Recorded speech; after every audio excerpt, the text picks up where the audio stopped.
BNP এতদিন ছোট ও কার্যকর একটি মন্ত্রিসভার গঠনের কথা বলেছিল, কিন্তু সরকার গঠনের ৬ মাসের মাথায় মন্ত্রিসভার আকার হয়ে উঠল দেশের দ্বিতীয় বৃহত্তম। ফলে বিএনপির ৩১ দফা অনুযায়ী ক্ষমতার ভারসাম্য এবং নির্বাচনী ইশতেহার অনুযায়ী মেধা ও যোগ্যতাকে অগ্রাধিকার দেওয়ার বিষয়টিও গুরুত্ব পেয়েছে বলে মনে করেন না বিশ্লেষকরা। এ বিষয়ে সমকাল সংবাদ পর্যালোচনায় বিস্তারিত জানাতে আজকে আমাদের সঙ্গে যুক্ত আছেন সমকালের সিনিয়র রিপোর্টার দেলোয়ার হোসেন। সঙ্গে আছি শাহাদাত তনিম। দেলোয়ার হোসেন, সমকাল স্টুডিওতে আপনাকে স্বাগত জানাচ্ছি। জি, ধন্যবাদ আপনাকে। আপনার কাছে প্রথমে যে জিনিসটি জানতে চাবো যে এই যে বিএনপি সরকারের যে মন্ত্রিসভা, সেটি আসলে কিভাবে গঠিত হলো? বিএনপির মন্ত্রিসভা আসলে বিএনপি সরকার ক্ষমতায় আসার পরে তাদের 17 ফেব্রুয়ারি মন্ত্রীরা শপথ নিয়েছেন এবং তাদের মন্ত্রিসভা গঠিত হয়েছে। এখন বর্তমানে সর্বশেষ 4 জন মন্ত্রী এবং 2 জন প্রতিমন্ত্রী আরও যুক্ত হয়েছে মন্ত্রিসভায়। এতে বর্তমানে 51 জন প্রধানমন্ত্রী সহ 51 জন মন্ত্রী প্রতিমন্ত্রী রয়েছেন এবং 10 জন প্রধানমন্ত্রীর উপদেষ্টা রয়েছেন যারা মন্ত্রী পদমর্যাদায়, এবং আরও 3 জন বিশেষ সহকারী রয়েছেন। সব মিলে 64 জনের একটি বড় মন্ত্রিসভা সরকার গঠন করেছে। একটি মন্ত্রণালয়ে 2 জন প্রতিমন্ত্রীও আছেন। হ্যাঁ, আছে একটি মন্ত্রণালয়ে 2 জন প্রতিমন্ত্রীও আছেন, সর্বশেষ 2 জন প্রতিমন্ত্রী এখন এটা, এবং দায়িত্বও তাদেরকে ভাগ করে দেওয়া হয়েছে। আসলে আমরা যে বিষয়টি আজকে আমাদের বলার চেষ্টা করেছি যে এখানে এই সরকার তাদের 31 দফা তারা দিয়েছে এবং তাদের নির্বাচনী ইশতেহার একটি করেছে, এবং আমরা দেখেছি অন্তর্বর্তী সরকারের সময় দীর্ঘ সময় সংস্কার নিয়ে আলোচনা হয়েছে। সেই সময় সংস্কারের মন্ত্রিসভা কিভাবে গঠিত হবে সেটা নিয়েও আলোচনা হয়েছে, এবং এই সরকারও তাদের একটা বার্তা ছিল যে একটি কার্যকরী মন্ত্রিসভা গঠন করা এবং কার্যকরী গঠন করা এবং ছোট বা আসলে কাজের জন্যই কাজকে প্রাধান্য দেওয়া। কিন্তু আমরা এখন দেখছি এবং বিশ্লেষকরা বলছেন যে ছোট ছোট মন্ত্রণালয়গুলিতে মন্ত্রী প্রতিমন্ত্রী উপদেষ্টা রয়েছেন, যেমন আপনার সংস্কৃতি মন্ত্রণালয়ে মন্ত্রী প্রতিমন্ত্রী উপদেষ্টা রয়েছেন, আপনার তথ্য মন্ত্রণালয়ে, এবং এরকম ছোট ছোট যে মন্ত্রণালয়গুলি আছে এই মন্ত্রণালয়গুলিতেও আপনার 3 জন একই সাথে দায়িত্ব পালন করতে গেলে বা যেটা যে আসলে কাজের এটা সমন্বয়ের মানে কাজ আসলে যে মন্ত্রীর এমনিতেই মন্ত্রী পর্যায়ের যে সর্বোচ্চ পর্যায়ের ফাইলগুলি যে যায় একটি মন্ত্রণালয়ে, এখানে 10% এর বেশি ফাইল সর্বোচ্চ 10% মন্ত্রীদের কাছে গিয়ে নিষ্পত্তি হতে হয়। বেশিরভাগ কাজ কিন্তু মানুষের সেবা বা অন্যান্য বিষয়ের যে কাজগুলি থাকে সেগুলো কর্মকর্তা লেভেল সচিব পর্যন্তই নিষ্পত্তি হয়ে যায়।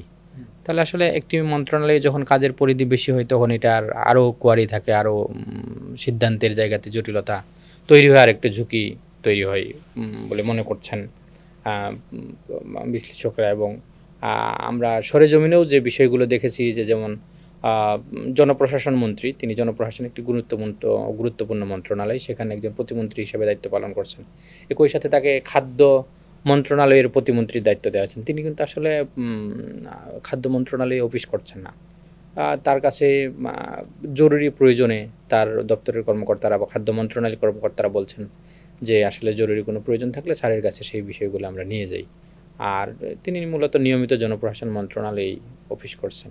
তো এখানে আসলে যদি একটা আদর্শিক এবং কাজের জন্য কার্যকরী মন্ত্রিসভা গঠন করতে হলে, যেটা আসলে বলছেন বিশ্লেষকরা যে এখানে আপনার যেই মন্ত্রণালয়গুলো খুব বেশি বড় সেখানে একাধিক মন্ত্রী থাকতে পারে, কিন্তু বেশিরভাগ মানে যেই মন্ত্রণালয়গুলি ছোট মন্ত্রণালয় সেগুলিতে কাজের সুবিধার জন্য, যেন দ্রুত একটি কাজ নিষ্পত্তি হয় সহজ করার জন্য, সেখানে আপনার একজন মন্ত্রী অথবা প্রতিমন্ত্রী থাকলেই যথেষ্ট। এই সব বিষয়কে নিয়েই কিন্তু জনপ্রশাসন অন্তর্বর্তী সরকারের সময় যে সংস্কার কমিশন গঠন হয়েছিল তারা একটা প্রস্তাব দিয়েছিল যে 25 জন মন্ত্রী এবং 12 জন প্রতিমন্ত্রী বা উপমন্ত্রী দিয়ে সরকারের একটা কাঠামো ঠিক করে দিয়েছিলেন, যে এতে সর্বমোট 35 জন হয়, যে এই সংখ্যা দিয়েই মূলত সরকার একটি ভালো সরকার চালানো সম্ভব। আমরা দেখেছি যে বেসামরিক বিমান এবং পর্যটন যে মন্ত্রণালয় ছিল, প্রথম দিকে 2 জন মন্ত্রী দেওয়া হলো, একজন মন্ত্রী এবং প্রতিমন্ত্রী। আবার সেটি একজনকেই করা হলো, প্রতিমন্ত্রীকেই মন্ত্রিত্ব করা হলো, এবং আবার পানি সম্পদ মন্ত্রণালয় দেখছি 2 জন করে আছেন। আসলে এই যে 2 জন করে প্রতিমন্ত্রী, আবার একটি মন্ত্রণালয়ে 3 জন মন্ত্রী দেওয়া হয়েছে। আসলে কাজের সমন্বয়টা কি আসলে কতটা সুষ্ঠুভাবে হবে বলে মনে করেন?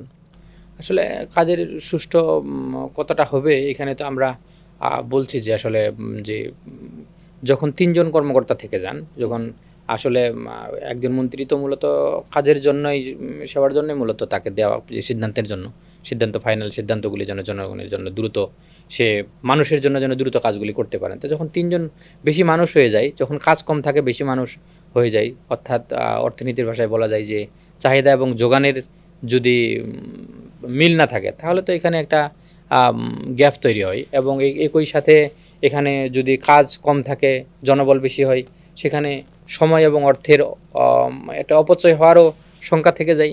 সেখানে একজন মন্ত্রীর পেছনে সরকারের নানাবিধ খরচ আছে, এবং একই সাথে তার একটা সময়ের মূল্য আছে। সেই মূল্যের ক্ষেত্রেও তিনি হয়তোবা পার্টির জন্য অথবা রাষ্ট্রের অন্য কোনো কাজে তিনি যদি যুক্ত থাকতেন, তাহলে সেখানে হয়তোবা আরও মানুষকে কিছু সেবা করতে পারতেন। কিন্তু যখন এখানে কাজের স্বল্পতা থেকে থাকে, তখন যখন এইটা করা হয়, তখন কিন্তু একটা কাজের মধ্যে একটা দেখা দেয়। আর এবং কি সরকারের কিন্তু 31 দফার মধ্যেও এরকম একটা জি, ছিল যে মেধাভিত্তিক।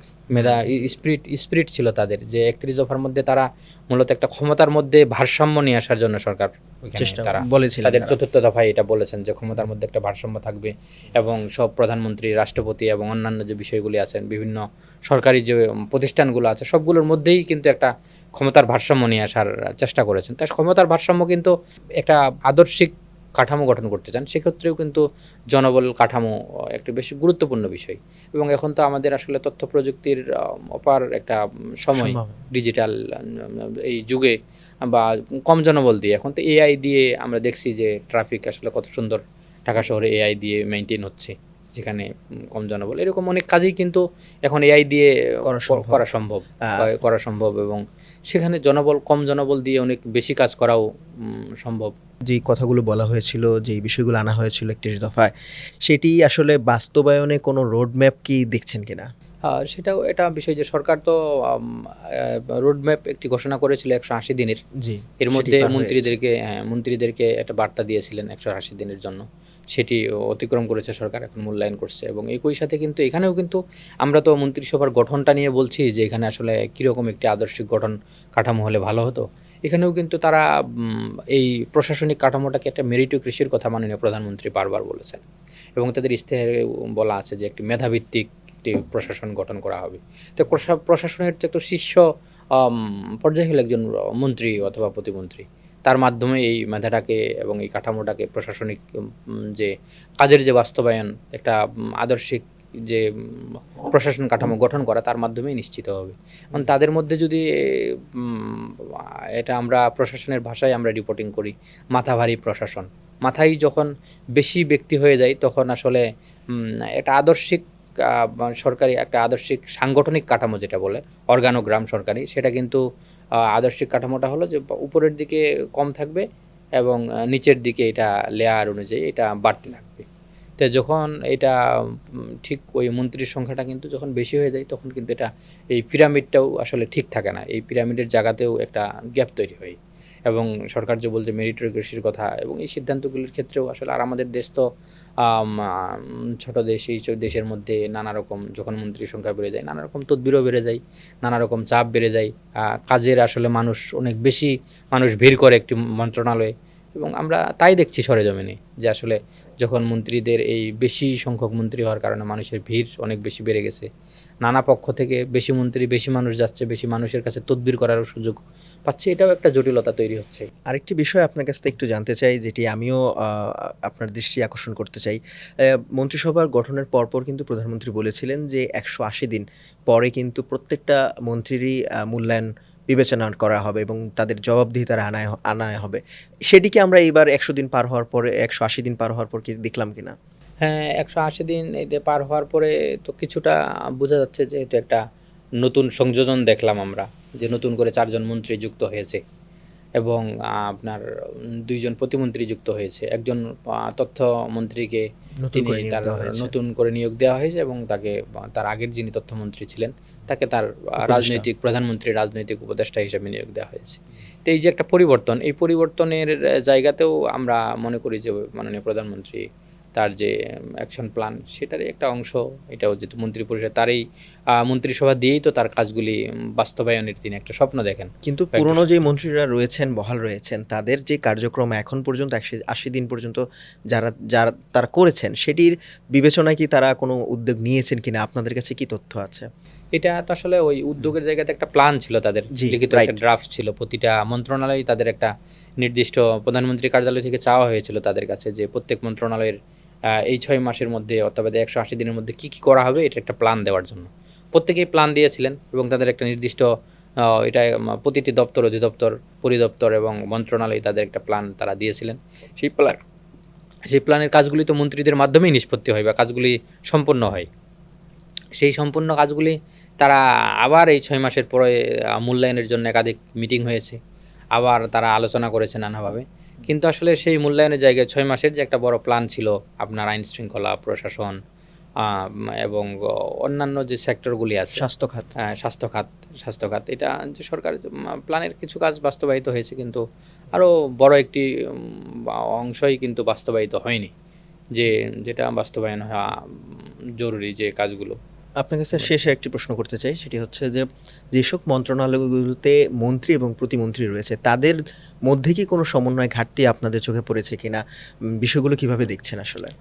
আসলে কিছু সমন্বয়ের ঘাটতি তো পরিলক্ষিত হয়েছে, যে কিছু কিছু জায়গায় এটা আছে, কিন্তু এখনও আপনার এটা এখনও এভাবে আমরা এখনও প্রতিবেদন লেখা হয়নি। কিন্তু কিছু জায়গায় দেখা যায় যে মন্ত্রী তার সাথে একজন উপদেষ্টা, একটি মন্ত্রণালয় আছে যে মন্ত্রী আছেন, তার প্রতিমন্ত্রী সম পর্যায়ের একজন উপদেষ্টাকে নিয়োগ দেওয়া হয়েছে, কিন্তু তিনি ঈদ শুভেচ্ছা বিনিময়ের সময় তিনি সাংবাদিকদের মানে তাদের একটা মন্ত্রণালয়ের কর্মকর্তাদের সাথে শুভেচ্ছার সভা ছিল, সেখানে বলছেন যে আমাদের মন্ত্রণালয়ের কাজ কিন্তু আসলে উল্লেখযোগ্য কোনো ভালো কাজ আমরা করতে পারিনি। তো এতে কিন্তু এটা মন্ত্রীকে কিন্তু আন্ডার এস্টিমেট করা হয় তাকে। তিনি তার মন্ত্রী তো একজন, উনি হলো উপদেষ্টা এবং প্রতিমন্ত্রীর পদমর্যাদার একজন উপদেষ্টা। সেটাও একটা এরকম তো কিছু বিষয় আছেই যে এই জায়গাগুলিতে একজন আরেকজনকে হার্ড করে কথা বললে এটা কাজের মধ্যে একটা তাদের যে একটা কাজের জন্য যে একটা টিম স্পিরিট, একটা যে দলীয় সক্রিয়তা সেটা নষ্ট হয়। এবং এগুলো কিছু কিছু জায়গাতে আছে যে জায়গাগুলিতে সমন্বয়ের আরও জায়গা রয়েছে। দেলোয়ার হোসেন, আপনাকে অসংখ্য ধন্যবাদ। আমরা প্রত্যাশা করব এই মন্ত্রিসভা যে নতুন গঠিত হয়েছে, নতুন সংযোজন হয়েছে, এইটি আসলে জনগণের কল্যাণে আরও ভালোভাবে এগিয়ে যাবে। জি, আমরাও এটা প্রত্যাশা করি জনগণের কল্যাণে এই মন্ত্রিসভা ভালো কাজ করবে এবং জনগণ আশা করি তাদের যে প্রত্যাশার যে সেবা সেটি নিশ্চিত। আপনাকে অসংখ্য ধন্যবাদ আমাদেরকে সময় দেওয়ার জন্য। আপনাকেও ধন্যবাদ। দর্শক, এই ছিল সমকাল সংবাদ পর্যালোচনার আজকের বিষয়। অন্য কোনো দিন অন্য কোনো বিষয় নিয়ে আমরা আবারও হাজির হব। ততক্ষণ পর্যন্ত সমকালের সঙ্গেই থাকুন।